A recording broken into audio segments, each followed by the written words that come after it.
Thank you for watching. This whole month I'm talking about your thoughts. What in the world is going on in your mind?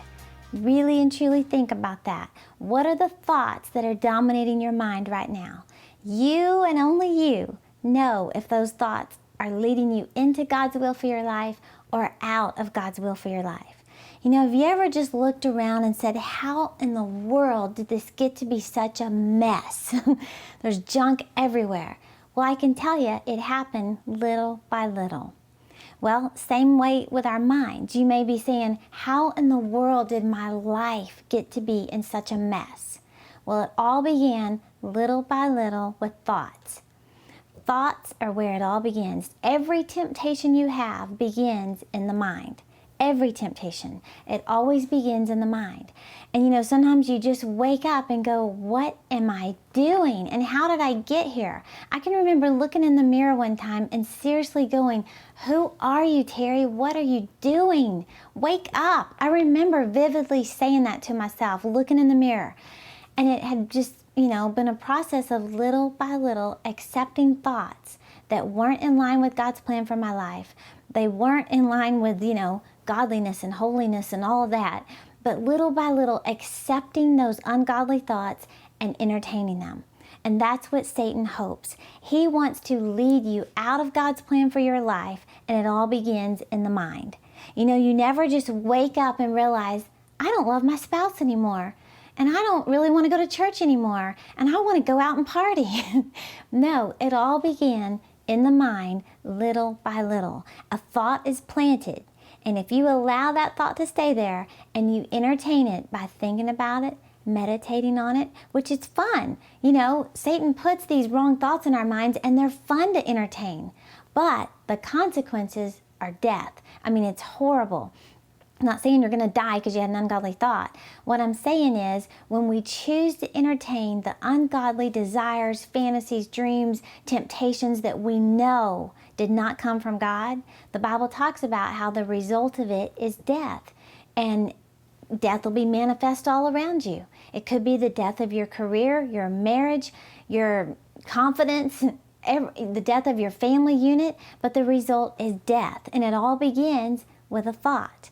You know, I love in the Message Bible when Paul wrote in Romans 7, he said, what I don't understand about myself is that I decide one way, but then I act another, doing things I absolutely despise.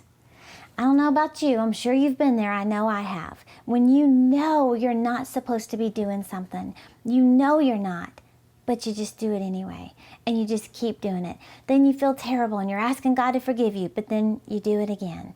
That's what Paul's saying. Why am I doing what I absolutely despise, but yet I keep doing it? Well, it's all a process of what's going on in your mind. You have to get control of your thoughts. And I want you to remember, you are not wrestling with flesh and blood.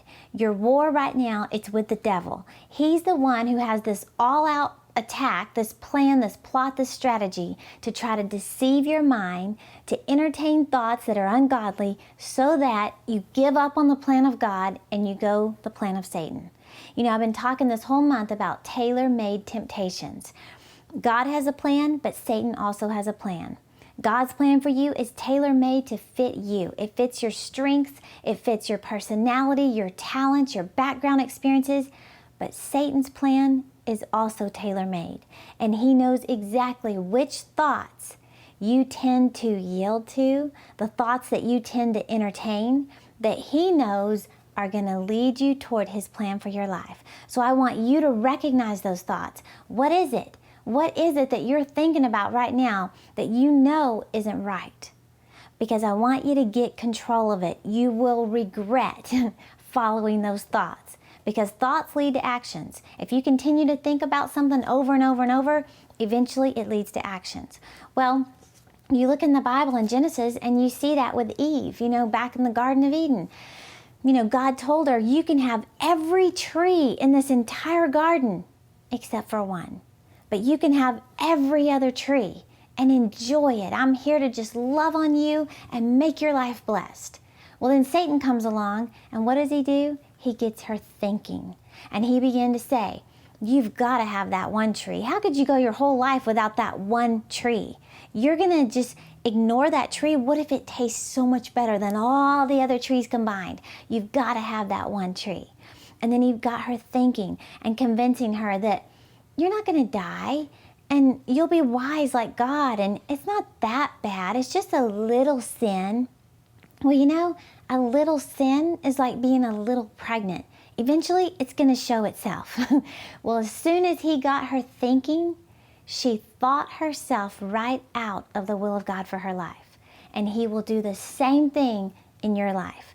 I know he's done it in mine until I had to learn to get control of my thoughts. Well, what I want you to recognize on this week's podcast is, what is it that you've been thinking about that you know isn't right? Is it a person? Is it a place you don't need to be going? Is it a website you don't need to be visiting? What are those thoughts that you're entertaining that you need to get control of? Because here's the deal. Anytime you disobey God, when you know God's telling you get control of this thing right now, when you disobey God, you're opening the door for a curse to come on your life. That's what Deuteronomy tells us. I'm not making this up, and I'm not trying to scare you into getting things right. This is what the Bible tells us. When we do what's right, we close the door to that curse and we open a door for God to begin blessing us. I want you to do what you know God's telling you to do. Strict obedience is required. And I'm telling you this, whatever God's telling you to do that's personal between you and him, it's always for your benefit. It's never to hurt you. It's not to punish you. It's not to just make your life miserable. God loves you so much that whatever he's telling you to do, it's for your benefit. So if there's a person you need to get out of your life, a substance you need to get rid of, some place you need to stop going, whatever it is, do what God's telling you to do. But get control of these thoughts. You know, I want you to get this series on tailor-made temptations, because I teach step by step a whole entire CD on controlling your thoughts. So thank you for joining me this week, and we'll continue this study next time.